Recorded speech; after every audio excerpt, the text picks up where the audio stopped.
to The Presumption and another great episode with my co-host Jim Griffin and our wonderful producer Matt Fondelier. Hi guys. Hey Sara. Hey, welcome.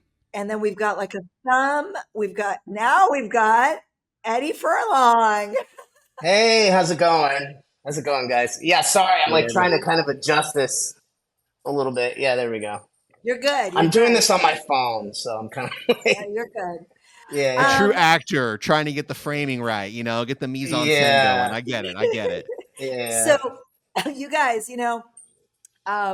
typically, Eddie, I read a bio or intro for our guest, and then I turn it over to the guest. But typically, our guests are not actors, and so I went and tried to pull stuff on you, and it was really fucking long. And your IMDb was like 5 pages. And so I thought, you know what, I'm going to let him do this.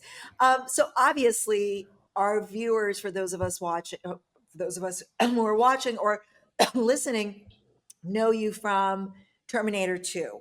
And Matt, do you have that picture that everybody knows Eddie from as this cute little guy? Was it John Connor you played? John Connor? Alongside Arnold Schwarzenegger. We have an image of it, but Matt will put it up in a second. So everyone knows you obviously from that piece that you did, but your acting career is much, much bigger than that. And so if you can just give us your history, where were you born? When did you get into acting? How did all that happen for you? There he is. Oh, there you go. Yeah. And then cut back. And it'll be like, what happened? I'm just joking. As a small child, I was not allowed to see Terminator 2. It was deemed too violent by my parents. But thankfully, I had a friend who had older brothers, and when that came out on VHS, let me tell you, we watched that movie so many times. And you, sir, are an icon, truly. Oh, so thank it's an honor to have you here. Thank you. Yeah, I'm blessed to have been a part of it's crazy how big it is still. I mean, Yeah. Conventions. Okay. So tell us who is Edward Furlong, and how did you get into acting? Well, I'm still figuring out the first part of that question, but how did I get into acting? Well, it was just kind of by accident. I I was just hanging out at a boys' club in Pasadena. I'd never acted. My family didn't act or anything. I had no connection to the business at all. And Mally just came up and asked me if I wanted to try out for a movie. And, I slept my way to the top. Were you into movie culture at all as a kid, or before you started acting? Were you like go to the movies with your friends? Were you aware of the industry? Yes. That was the crazy thing. I think honestly, part of the reason why I got the movie in the first place is because I knew so much about Jim Cameron already. I knew him as a director. I loved Aliens, and I asked him billions of questions about that. And knew Terminator. I knew all of it. So yeah, I was. It's weird, I always kind of say, it's just the manifestation sometimes in my life has been crazy, and I feel like that's something that as cheesy as it sounds, and, no matter how hard it gets or whatever, I mean, I was destined to do it in a lot of ways because I just love doing it. And not a lot of people get to know what they love, at such a young age. And how old were you when what was your first role, and how old were you? It's Terminator. Yeah. Okay, it was Terminator. That was your first one. Okay, and how old were you? 13. Wow. Yeah. And there's a famous line that I love. We all use this line. Matt, what is that clip that we pulled for with that line? Keep it under 65. We don't want to be pulled over. Affirmative. No. You gotta listen to the way people talk. You don't say affirmative or some shit like that. You say, no problemo. And if someone comes up to you with an attitude, you say, eat me. And if you want to shine them on, it's Hasta la vista, baby. Hasta la vista, baby. Yeah, or later, dickwad. And if someone gets upset, you say chill out. Or you could do combinations. Chill out, dickwad. That's great, see, you're getting it. No problemo. Yeah, dude, Hasta la vista. yeah, it's funny, man. Like, it used to be so hard for me to watch that, just because I'm I so was gonna ask young, and about it's that. just, I guess what you call cringy to just sort of watch it. But like now, it's just like I've been starting to be able to kind of see it in a sort of stepped away, sort of, because it's so far removed. So yeah, it's a trip, Mhm. man. And I get so Well, many people that are like, dude, I was so jealous you got to like curse and ride motorcycles and, all that shit. So, yeah, it's great. Well, and if I can just name drop on your behalf, you've worked with so many incredible screen legends. You got guys like Jeff Bridges, Edward Norton, Willem Dafoe, Steve Buscemi, Christina Ricci, Kathy Bates, John Waters. I saw recently you acted opposite Shelley Duvall. I mean, it's one thing to be part of like one iconic movie, but to really have like an incredible career like you have, what are some of the highlights looking back, some of the moments that stand out most to you over the course of your career? Um, I don't know, man. Like, I mean, doing, like History X, man. I mean, I've heard that that's like in social studies classes and stuff now. So that kind of is awesome. I think just by the fact that, knock on wood, that I've been able to sort of endure, I mean, my career's had its ups and downs and all of that, but, I'm still able to put food on the table and make a living out of, what I do. And man, I never went to acting school or anything like that. So getting to work with talented people like Jeff Bridges and Meryl Streep and all these people, like, I really got to learn from them, I mean, and I've learned from each and every one of them, so yeah, I've been blessed, man. I've been really blessed. So, Eddie, do we call you Eddie? I've known you as Eddie, so I just call you Eddie. Yeah, yeah, Eddie? Eddie's Okay. cool. Yeah. Um, you know, uh, I met you when you weren't acting. Your acting career was put on pause because of battling drug addiction. Mhm. And I was thrilled that I recently reconnected with you and learned that, it was hasta la vista, baby, to drugs. That, you and I've had a lot of clients in your situation, and with some it sticks and with some it doesn't. Mhm. And it was really sort of the end of your journey, thankfully, and or the battle, I should say. And so one of the things that this podcast, it's a crime podcast, but one of the things that motivated Jim and I to do this is the idea that substance abuse and mental illness, which by the way, substance abuse is a form of mental illness. People forget that. Um, are kind of And lost. mental and substance abuse is a huge part of mental illness too. You know what I mean? 100%. People Yeah. self-medicate when they're mentally Mhm. ill. Instead of taking medication, they do drugs. But that it's not really, the system doesn't really give it the weight it should. Okay, from our experience, and had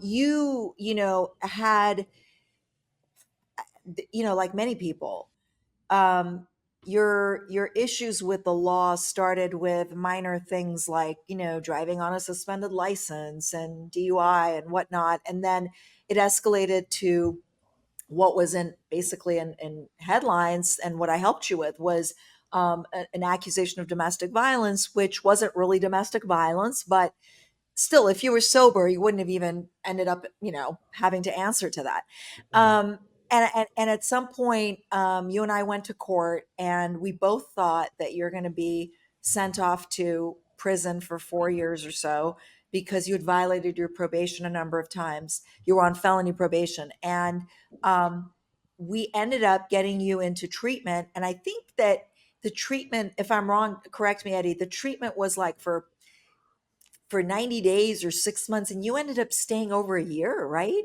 Yeah, yeah, Okay. yeah. So And tell you us really, about, I gotta blow smoke up your ass for a second, Sarah. I mean, like, you really rocked that. Like, Sarah is such a good lawyer. Like, I had so many, I had so many bad lawyers that just like didn't know what they were doing, and like, you really got me out. I mean, I was looking at going to prison, and it was just like, what happens with this whole like system is these little things can start adding up, and it just goes into this snowball effect, and then you're just like fucked, you're in the system, and So Eddie, the first item on my list to ask you about is Sarah Azari as a counselor. I mean, we're lawyers and we're God. counselor, and Mhm. so I think of Sarah as no shit Sarah. I mean, she does not pull punches. I mean, how was she as a counselor in addition to being your lawyer? No, 100%. Yeah, yeah. No, it's very straightforward. I mean, I kind of went in there and I'm like, this is all bullshit, blah, blah, blah, blah. And she's like, it doesn't fucking matter. This is the situation we're in, you know?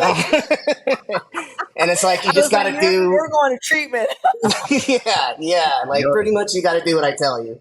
And you know what? And, where Sarah sent me, I mean, it saved my life,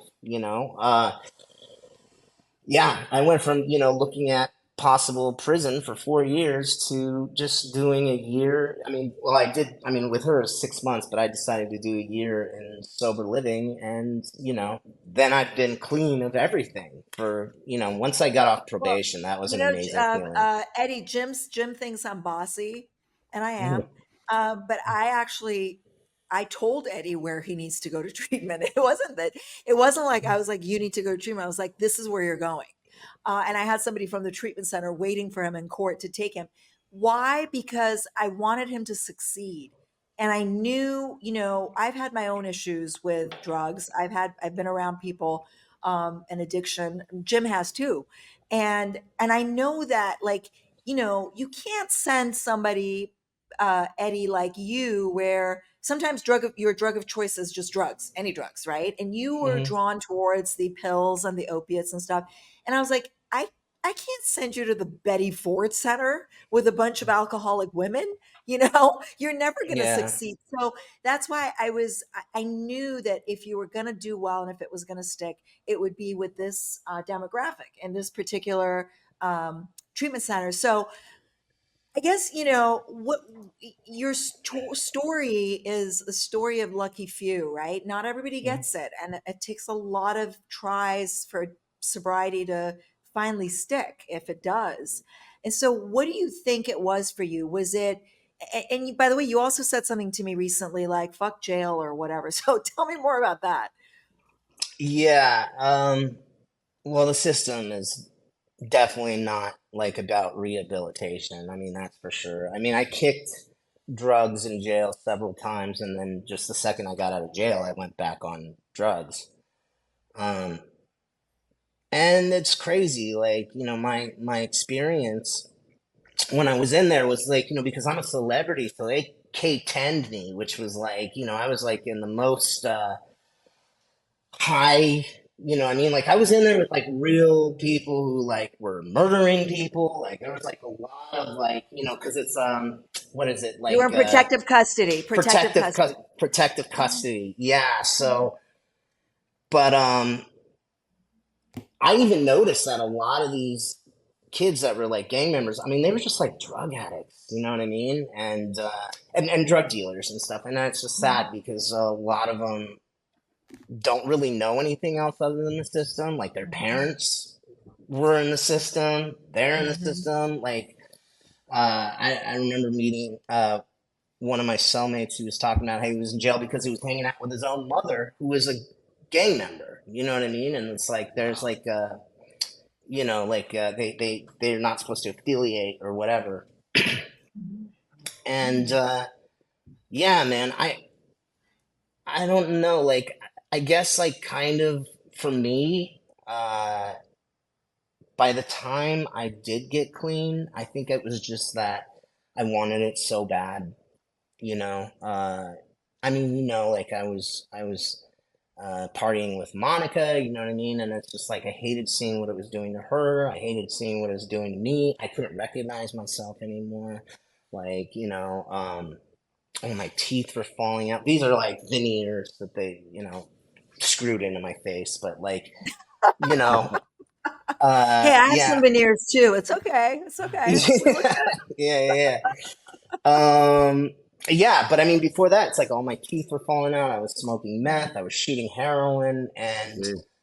I So, just, Eddie, how many times did you try to stop, or was you forced into detox when you were arrested? I mean, well, I started like kind of messing with heroin in the early 2000s, and right, I stopped heroin for a while, but I stayed on. I kept doing coke and things like that, and I was in and out of rehab basically most of my life, right, and I think this last time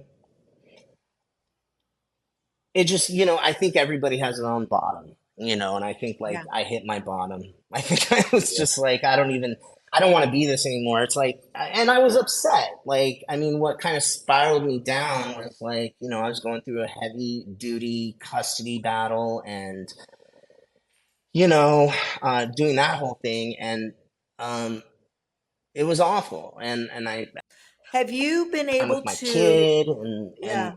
and all of that. So then I just, but then it just got to this point where it's like I'm doing years in, and I'm like, what am I gonna do? Am I gonna just keep dying like this, or I mean, am I right. gonna just start trying to walk forward and try to live?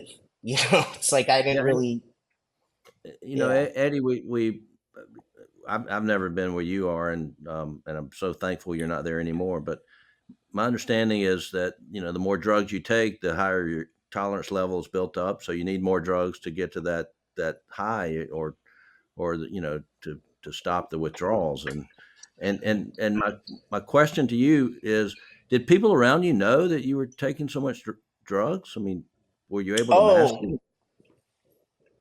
at a certain point, especially when heroin came into the picture, there was no masking it, and I pretty Yeah. much cut myself off from the rest of the world. I was not Right, taking work calls. I basically stopped talking to people who would care, you know, and yeah, pretty much cut myself off from the rest of the world, and it right. just became a very isolating thing. It was a very lonely Well, it's a kind of drug experience. too that, I mean, even if you're smoking it, even if you're not, well, if you're shooting it, you've got track marks all over. I've represented Mhm. people that had track marks in between their toes, on their neck, everywhere. But Yeah, even if you're smoking it, it does change your appearance. I mean, your fingers, your hands, it's like it's really visibly difficult to mask. And then, like you said, Eddie, you end up making new friends, right? Your friends yeah, are the people that supply you with drugs, that do the drugs with you.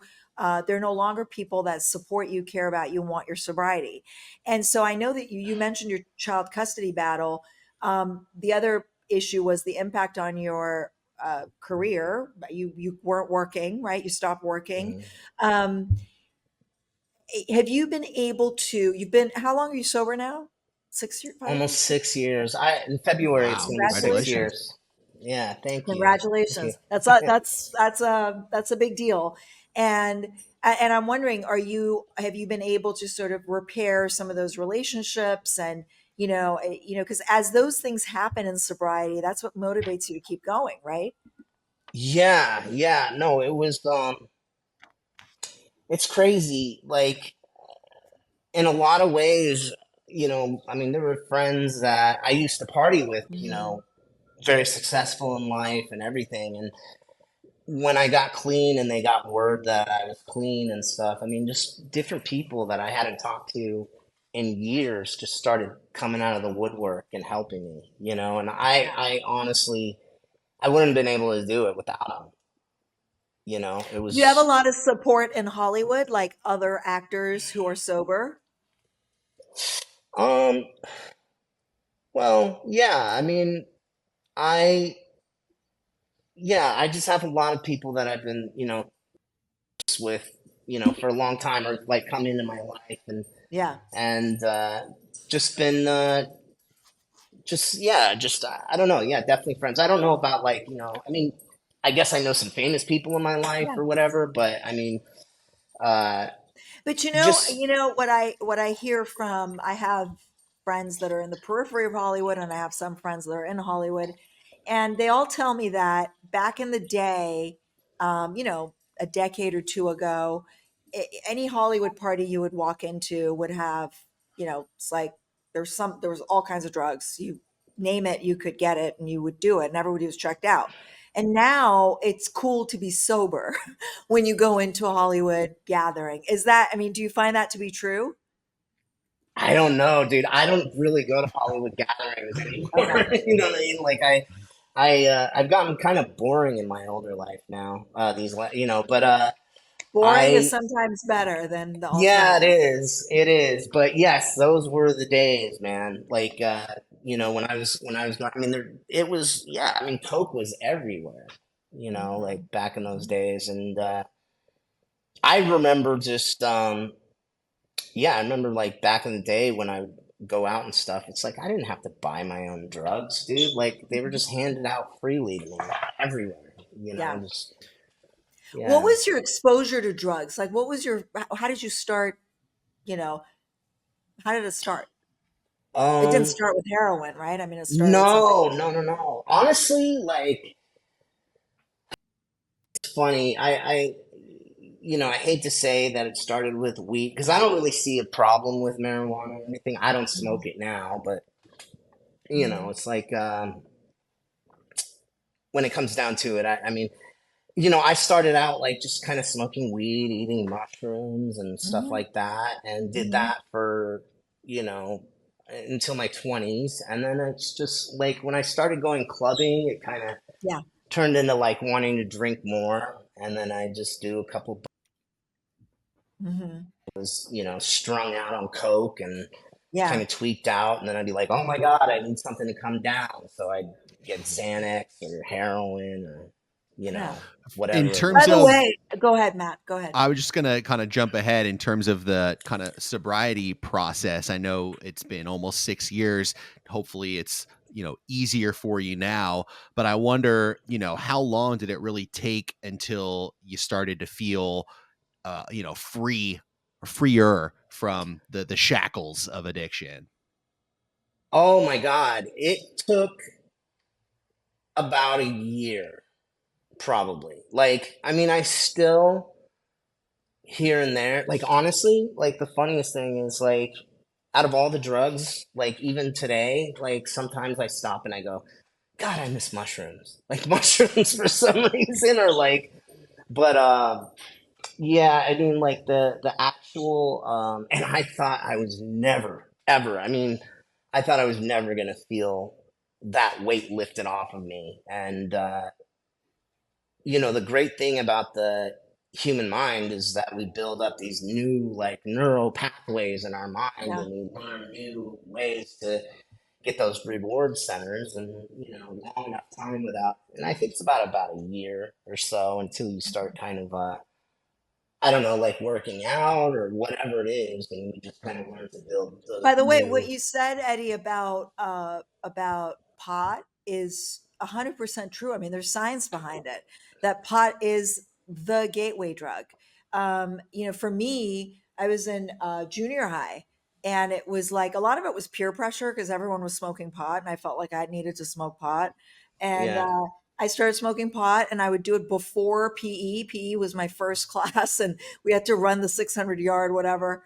And that's I'd be like, terrible. stoned running, just flailing, and I hated it, but I was doing it, and it's what opened the door to finding my drug of choice, what I like to do, and so it is the drug that, because it's cheap, it's now it's legal. So and it's funny how, I wonder what your response is as a sober person to people who say, that's not a drug, it's a plant. It's a plant. And I'm like, it alters your mind.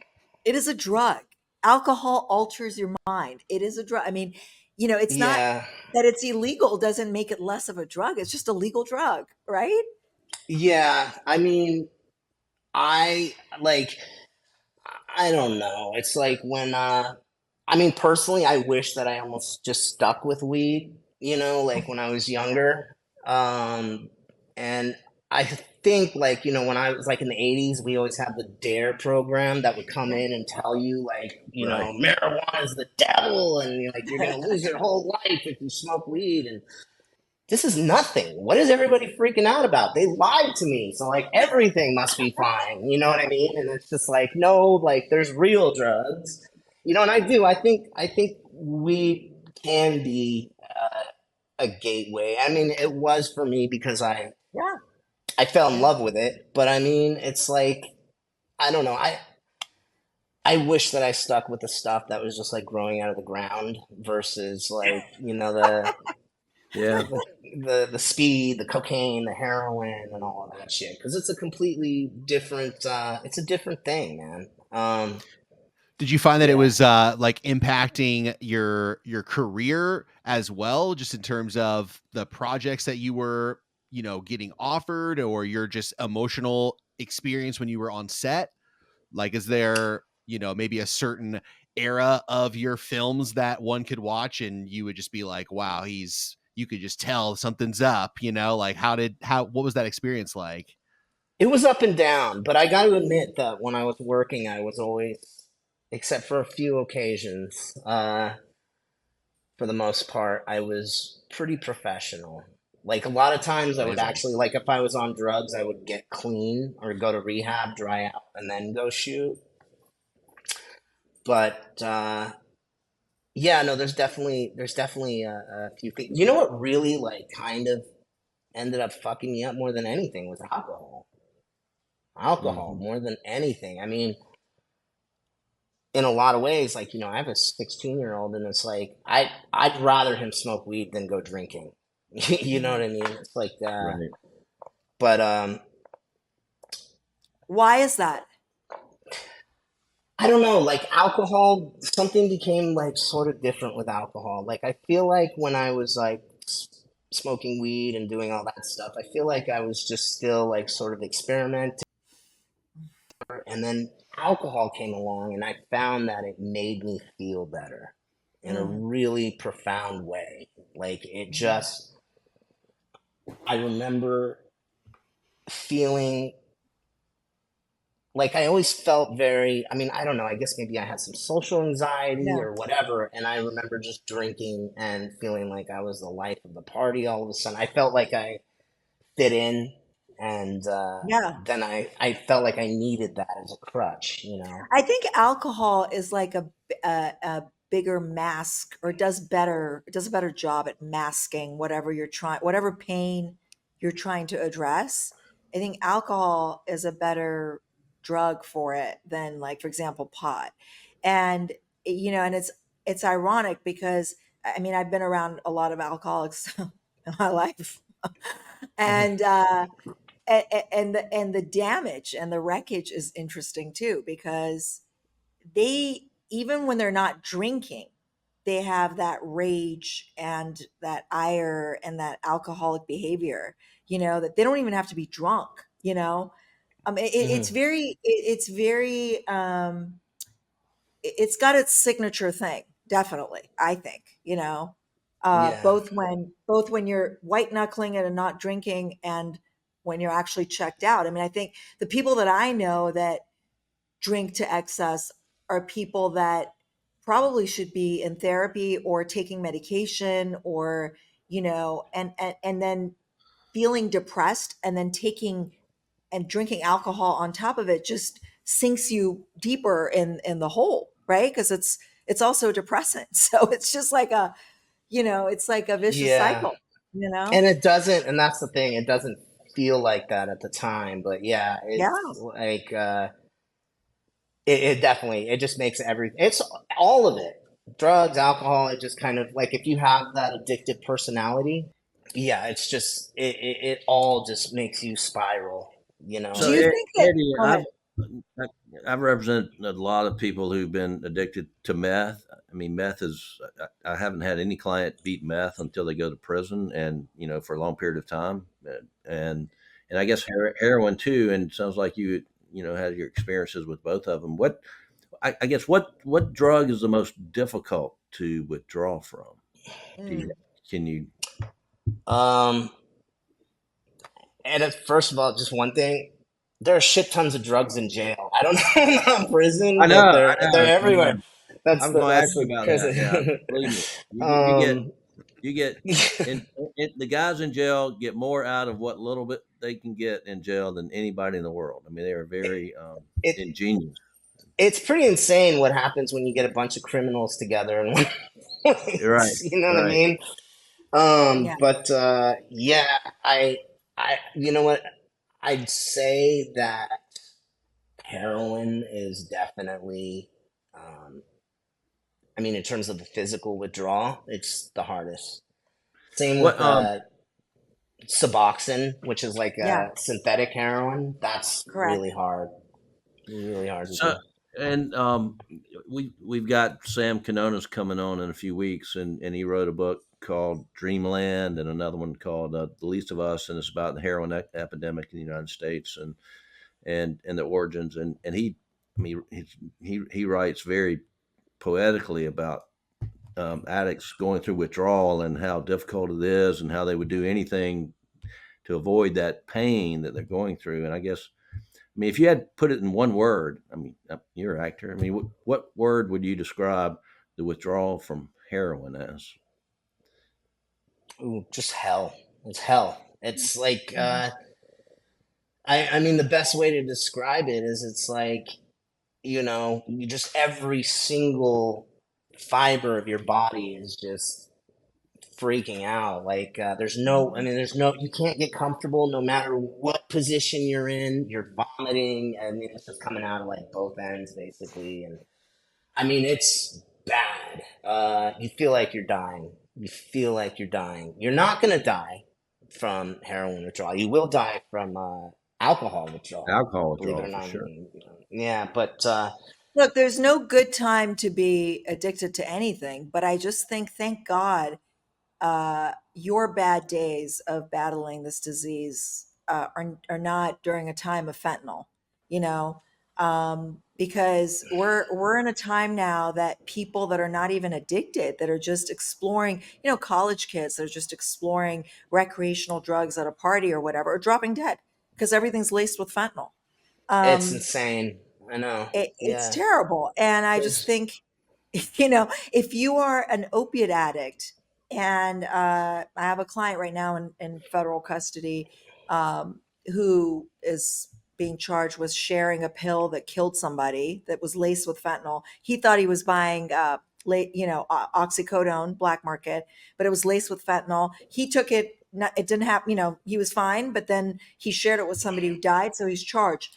And it's like, it's funny to me because this is the craziness of the disease, because for several months after he was arrested, he was telling me that essentially he's better than the victim and the other person that took the pill, because they're junkies, because they're smoking heroin, and he's not a junkie because he's swallowing pills. So somehow it gave him elite status, right? Because he's not, yeah. he doesn't do that dirty smoking stuff, like, but he has no track marks. I mean, it's just crazy thinking, right?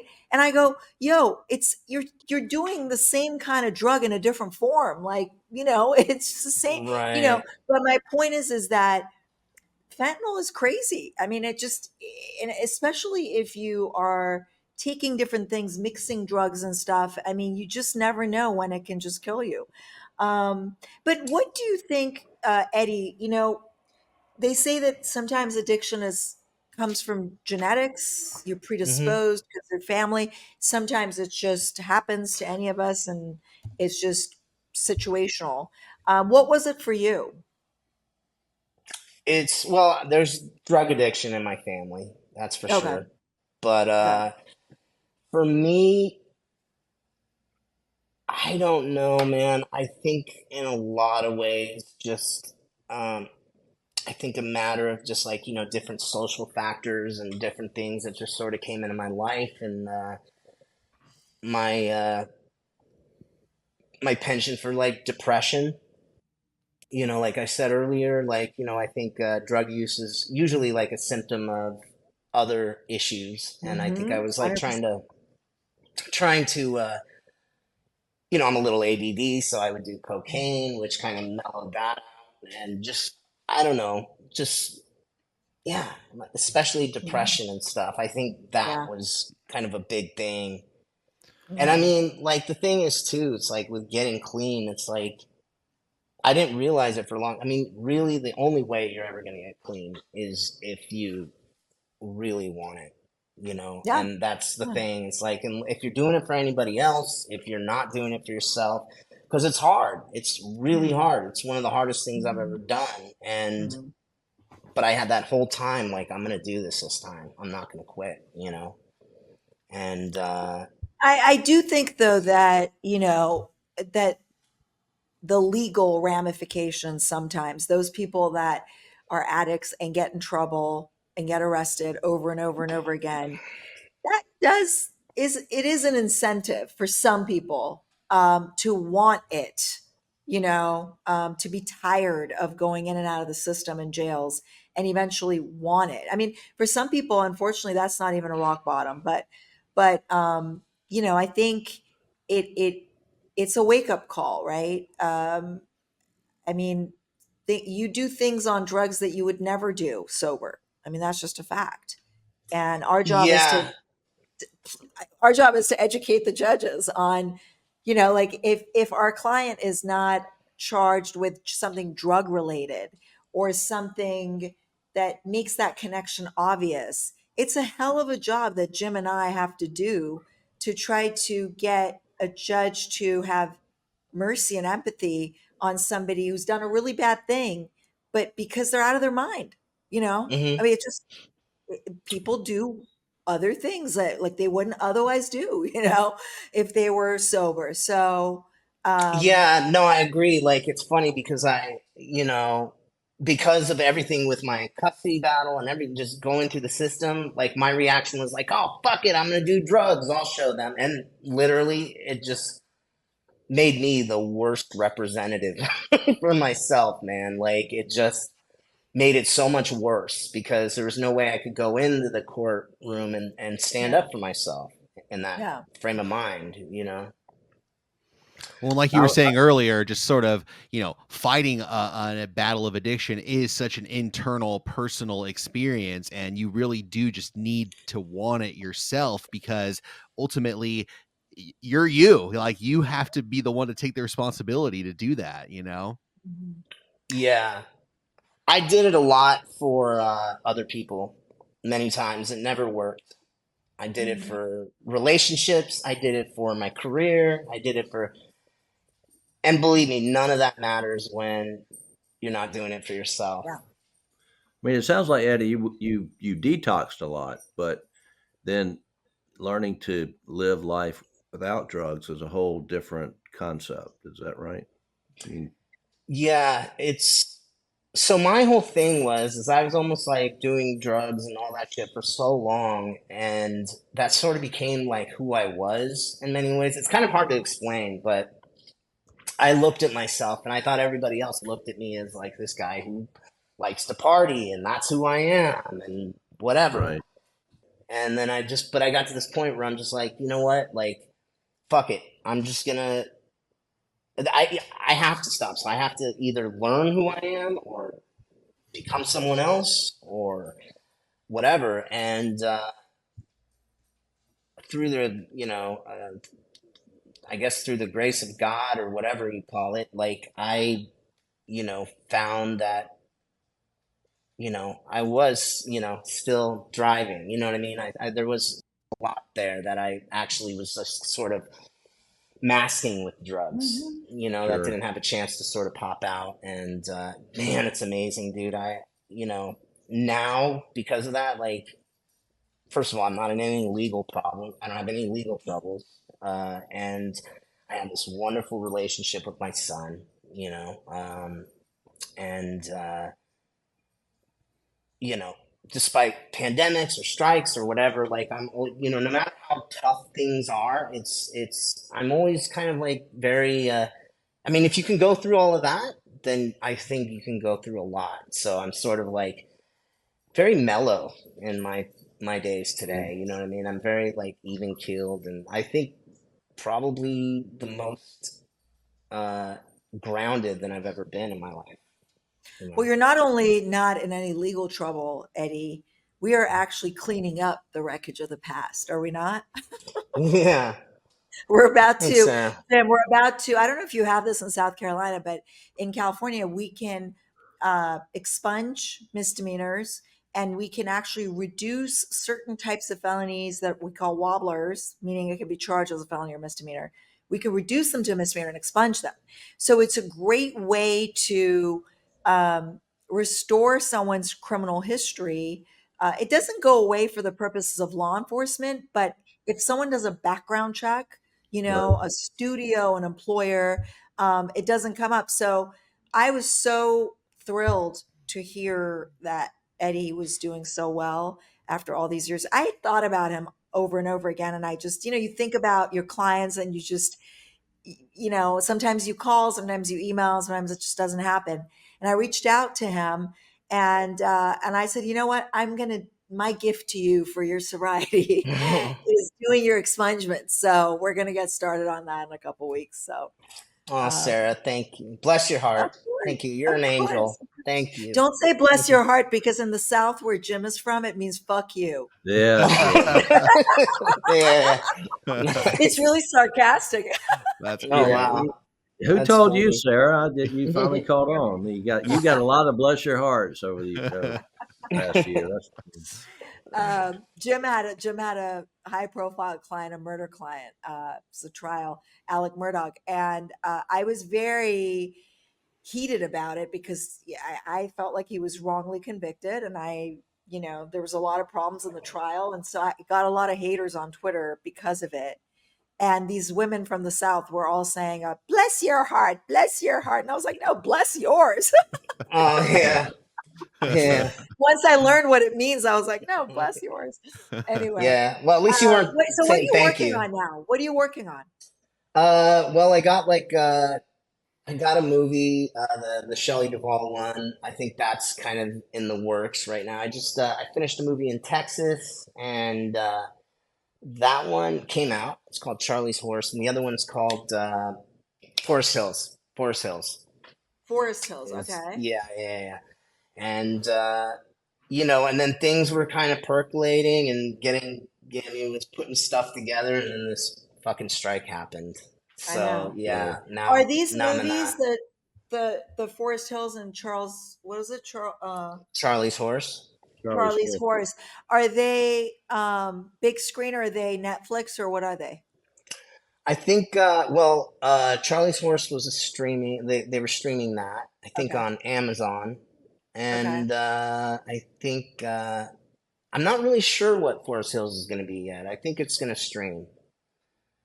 Hmm. But yeah, I mean, I mean honestly, like it's been like a slow process, I mean that's the thing too, is like when you've been on drugs and you've been just lying to everybody for so long, it's kind of takes a while to gain back people's trust. And you know it's been just an amazing experience, like getting that relationship with my manager and everything back again, and gaining that trust of those people.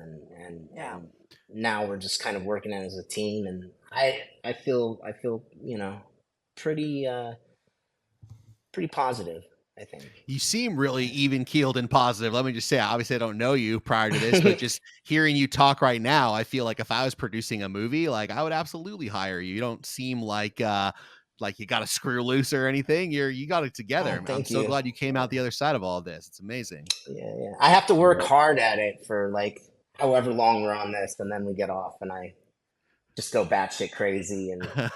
run I think around that like when you're sober and when you're sober and you're working a program, it makes you a better candidate and more trustworthy to me than the average person because you have a level of discipline.